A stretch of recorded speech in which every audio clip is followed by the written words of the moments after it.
여러분 안녕하십니까? 경북 동해안은 오늘 겨울답지 않은 포근한 날씨가 이어지겠습니다. 오늘 아침 최저 기온은 어제보다 조금 내려갔지만 낮 최고 기온은 14도에서 15도 분포로 어제보다 2, 3도가량 높겠습니다. 미세먼지 농도는 보통 수준 유지하겠습니다. 물결은 0.5에서 3m로 일겠고 너울성 파도가 밀려올 수 있어 안전사고가 나지 않도록 주의가 필요합니다. 어제 전국적으로 코로나19 확진자가 7,000명 넘게 쏟아졌습니다. 이 코로나19 사태 이후 최다 확진자 수를 기록한 건데요. 주말 동안 확진자가 쏟아진 경북 동해안 지역에서도 감염세가 더 커질 수 있다는 우려가 나오고 있습니다. 박성아 기자가 보도합니다. 포항에서 코로나19 확진자가 35명 발생했습니다. 확진자가 발생한 어린이집과 관련해 확진자 2명이 추가되는 등 기존 확진자의 밀접 접촉자들이 18명입니다. 주말 사이 집단 감염이 발생한 포항시 북구의 병원 관련 확진자도 8명 추가돼 병원 관련 확진자는 모두 109명으로 늘었습니다. 해당 층에는 코호트 격리를 조치하고 확진 판정을 받지 않은 일반 환자를 대상으로 집단 감염 방지를 위하여 매일 진단검사를 하고 있습니다. 경주에서는 고등학생 확진자를 포함해 10명이 확진됐고 지인 모임 등을 통해 산발적으로 감염이 확산하고 있는 울진에서 3명, 영덕에서 2명이 확진됐습니다.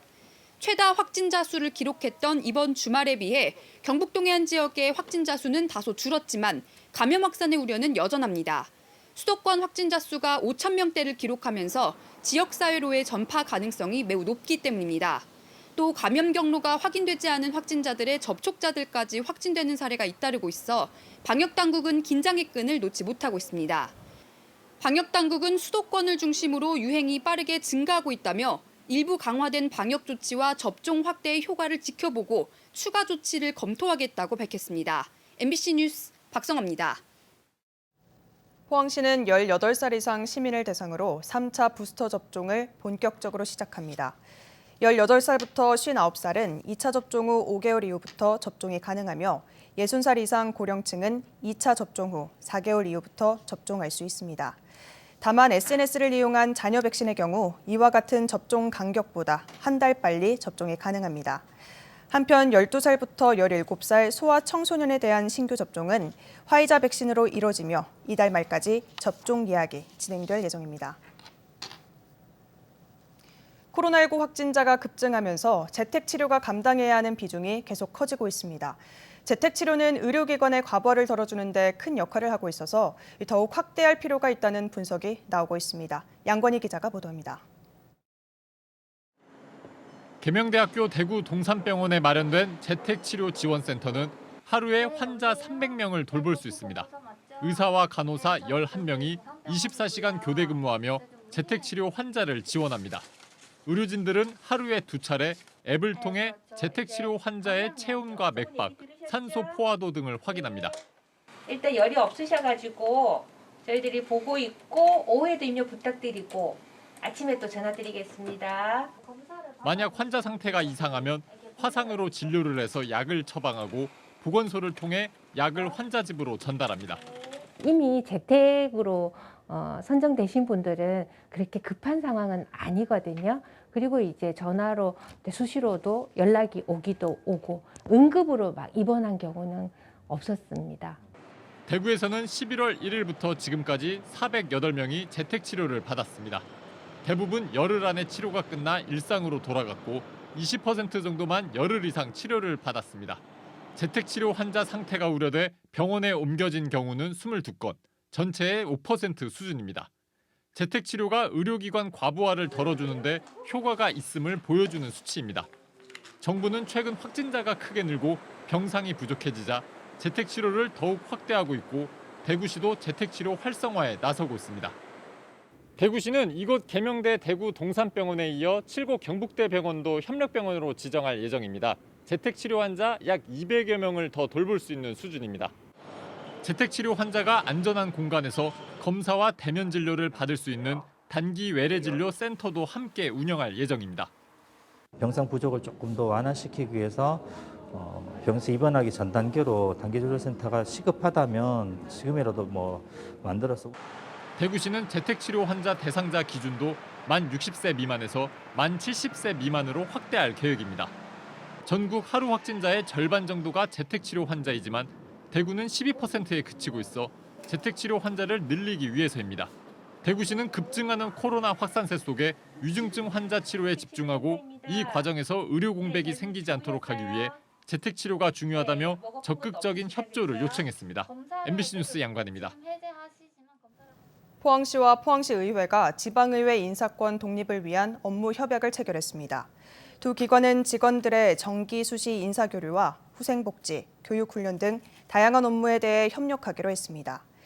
이번 협약은 내년 1월 지방의회 소속 직원에 대한 인사 권한을 지방의회 의장이 가지게 되는 지방자치법 전부 개정 시행에 따른 것입니다. 전문가 27명으로 구성된 싱크탱크인 경상북도 미래전략연구지원단은 어제 최종 보고회를 열고 6개 분과별로 전략과제를 발굴했습니다. 최종 선정된 전략과제는 지방 소멸 방지를 위한 경북형 구동마을 구현 방안, 경북 메타버스 플랫폼 개발 및 실증, 2050 동해안 탄소 중립 실현을 위한 기술 개발 등입니다. 경북도는 관계부서와 실현 가능성을 논의하고 전문가 TF를 구성해 구체화를 한 후 추가 연구 용역을 통해 세부 추진 전략을 수립할 계획입니다. 1930년대 독립운동에 나섰던 여성들은 망명 1세대 여성과는 달리 직접 무장단체나 독립부대에 소속돼 전투를 벌이다 젊은 나이에 전사하기도 했습니다. 경북 출신 여성들도 동북항일연군과 한국광복군 등에 소속돼 일제에 맞서는 전투에 적극 참전했습니다. 이호영 기자입니다. 1911년 만주로 망명해 가전 고생을 다했던 김우락, 박순부 같은 1세대 여성에 이어 남자연 등 2, 3세대 여성 독립운동가들은 점차 가정에서 벗어나 직접 독립 전투 대열에 동참했습니다. 1930년대 만주사병과 만주국 설립으로 일제의 강압이 거세지면서 만주 독립군은 동북항일연군과 한국광복군 등 좌우로 나눠졌지만 독립전쟁 수행에는 변함이 없었습니다. 이 민족주의 계열에서도 중국 의용군이라든가 이런 만주주에서 활동하고 있던 의용군들과 연대를 해서 항일투쟁을 전개하게 되고 또 이 사회주의 계열, 이 공산주의 계열에서는 바로 이 중국 공산당 산하에 들어가서 이제 활동을 이제 하게 되죠. 중국 공산당 소속이었지만 청도 출신 배성춘, 안동 김노숙, 예천 이건숙 선생 등은 일본군과의 교전에서 전사했거나 붙잡혀 총살당했습니다. 또 한국광복군에 소속돼 무장활동을 펼쳤던 김봉식, 민영숙 선생 등도 경주와 상주 출신 여성들로 해방 후 독립유공자로 서운됐습니다. 독립을 향한 투쟁의 길에 나선 여성들 중에는 전통시대가 요구했던 부녀자의 덕을 기반으로 활동했던 사람도 있고 또 그 틀을 깨고 가감히 남성과 어깨를 나란히 한 사람도 있었지만 이들 모두 개인의 안위나 평안보다는 나라를 걱정하는 마음이 컸습니다. 여성 독립운동가들은 남성에 비해 적은 수였지만 나라와 민족을 위한 대의 정신으로 후방 지원해서 독립군 전투병까지 역할을 다했습니다. 독립운동사를 보면 당시 여성들은 국채보상운동을 시작으로 만주망명과 무장항일투쟁, 3.1운동, 동북항일연군과 한국광복군 등 이 각 분야에서 그리고 지역적인 한계 없이 국내외 자신의 위치에서 이 독립운동을 활발히 펼쳤습니다. 이런 독립운동사에도 불구하고 아직 많은 여성 독립운동가들이 독립유공자로서 서운을 받지 못하고 있습니다. 동북항일연군은 중국 공산당 소속 무장단체였습니다. 민족주의, 사회주의 계열 모두 일제에 한간 독립운동을 펼쳤지만 동북항일연군과 한국광복군에서 활동했던 여성들에 대한 연구는 아직 부족한 게 사실입니다. MBC 뉴스 이호영입니다. 희망 2022 나눔 캠페인에 이웃돕기 성금을 보내주신 분들입니다. 경주시 이상복 경축방 1,000만 원, 경주 상공회의소 300만 원, 검성리 마을의 주민일동 53만 3천 원, 울진군 주식회사 대웅건설 50만 원, 북면 덕구이리 동회 50만 원, 울진군 왕림수산 조규영님 30만 원, 울릉도 서면 새마을지회 30만 원, 주식회사 울진토건 30만 원, 울진군 부구 1리 동해 30만 원, 울진군 평해 1리 동중 30만 원, 울진군 금강송 휴게소 권복인님 20만 원, 울진군 매화면 기양 1리 이재걸님 20만 원, 울진군 고목 3리 주민일동 20만 원, 울진군 부구 3리 상흥부 동해 20만 원, 덕구 1리 김정자 김인성님 20만 원, 울진군 주식회사 세명 대표 김호기님 20만 원, 울진군 이재양님 10만 원, 울진군 대금산업안전 오미나님 10만 원, 울진군 발전협의회 10만 원, 울진군 이현성님 10만 원, 울릉도 남양삼리 통구미 새마을부녀회 10만 원, 울릉군 북면 홍연감님 10만 원, 울진군 나곡용리 주민일동 10만 원, 울진군 고목삼리 이장 전중기님 10만 원, 울진군 르노삼성 울진 북면점 권남진님 10만 원, 울진군 소곡일리 주민일동 10만 원, 부구일리 김성교님 10만 원, 북면 덕구일리 노인회 10만 원, 울진군 황명출님 10만 원, 울진군 전성용님 10만 원. 성금을 보내주신 분들께 감사드립니다. 울릉도의 독특한 식재료를 이용해 향토 음식을 개발하는 사업이 속도를 내고 있습니다. 울릉군은 지난달 토마토 홍합 떡볶음과 울릉도를 품은 삼색 꼬마 김밥 등의 메뉴를 개발한 데 이어 이달에는 오징어 먹물 파스타와 부지깽이 홍합 컵밥 등 지역 특산물을 이용한 신메뉴를 잇따라 선보였습니다. 이 사업은 어촌유디 300사업과 연계해 진행되고 있어 지역 소득 창출과 관광 활성화에 도움이 될 것으로 기대됩니다. 본인이나 가족 중 농지를 소유한 대구시 의원은 18명으로 절반이 넘습니다. 직접 농사를 짓지 않는 경우가 대부분일 텐데요. 이 부동산 투기가 의심되는 정황이 적지 않습니다. 대구시 공무원과 지방 공기업은 물론 국회의원들까지도 부동산 투기 전수조사를 받았지만 지방의회는 아직 아무런 소식이 없습니다. 윤영균 기자입니다. 대구도 시의원, 구의원 등 일반 시민보다 정보를 빨리 접하고 의사결정에도 개입할 수 있는 선출직 공직자들까지 도를 넘는 땅 투자를 하고 있어 비난을 받고 있습니다. 대구 동구 안심동이 지역구인 안경은 대구시 의원의 아들은 안심연료단지 주변에 땅 600제곱미터 정도를 가지고 있습니다. 농지로 되어 있지만 작물은 없고 건축 자재들만 널브러져 있습니다. 농사를 안 지면 농지법 위반이잖아요. 농지법 위반, 마한테 그 이야기를 했어. 한테가 내 소유도 아니고 한테가 지가 농지법 위반을 가서 직자 다니는데. 이처럼 대구시 의원 30명 가운데 본인이나 배우자, 자녀가 농지를 보유한 시의원은 장상수 의장을 포함해 18명, 절반이 넘습니다. 이 가운데 12명은 경상북도에 농지가 있고 3명은 대구 경북이 아닌 다른 지역입니다. 윤기배 의원 배우자의 경우 충남과 경기, 강원도에 농지를 가지고 있습니다.